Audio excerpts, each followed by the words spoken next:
Trigger stacking is something a lot of owners don't know about and don't take into account when they are taking their dogs out for walks. So let's talk about the human equivalent of trigger stacking. We've all been there. We get up in the morning, we go to make our coffee, we realize we're out of coffee. So we get into our car, and last night on the way home from work, you're like, I won't get gas, I'll get it in the morning. Well, you were running late, but you have to get gas. You go get gas and you're like, okay, well, I'm gonna go grab a Starbucks. You go to Starbucks, they get your coffee wrong.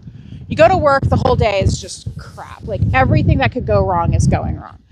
The end of the day, you're like, I'm not even gonna cook dinner, I'm gonna buy pizza, and I always get a side of ranch. They deliver the pizza, they forget the ranch. You call the pizza place and you absolutely lose it on the 17-year-old who answered the phone because they forgot your ranch that you paid 25 cents for and they want you to come get it.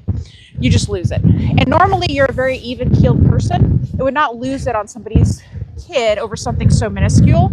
But what happened is it was the series of triggers that took place through the day that ended up causing you to lose it on the 17-year-old kid. How does this equate to dogs? Well, think about the things we do within our day, or the dog does within their day. The dog takes a car ride. The car ride was stressful. They're jumping all around the car. They're barking out the window. Trigger. Let's say at home they get in a squabble over a toy. Trigger number 2. Let's say at home they looked out the window and the mailman came and he should not have been there. Bark, bark, bark, bark. 3. You go on your walk and all of a sudden you pass by a dog and the dog loses it on that dog. And normally he's pretty cool about everything. That is trigger stacking. So when I get dogs into training like Gnocchi, who actually don't have very terrible reactivity, I saw it the first day, and we are now on Wednesday of his going into week 2. Today is the end of week 1. I have not seen crazy reactivity. I've seen a dog whose nervous system is a little bit awry from a lot of different things that are likely environmental. And by switching the environment, we got rid of a lot of those triggers. So we have to take into account trigger stacking. Now, there's some things you can't control. Perfect example is this walk. So you're going to see these videos on different days. But we passed by a couple of dogs. Now, let's say he had issues with bikes and skateboards, and all of a sudden a bike and a skateboard went by. Trigger number 2.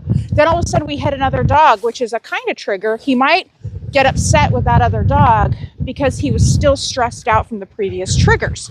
It takes about 2 to 5 minutes for cortisol levels to even out after a triggering event. So if you stack your triggers back to back to back, your dog's cortisol levels never even out. This is all science, right? So when our dogs are having big emotions, our dogs are not being bad. They are having a bad time. So we need to think about what's happening and how can I better help this dog. So always keep in mind trigger stacking. Before I wrap this up, one thing, we travel with our dogs. Always. My favorite thing to do is travel with my dogs. And we do all of our activities in the morning. 1, keep triggers low. There's less people out. Most people are hungover from drinking the night before, especially at vacation spots.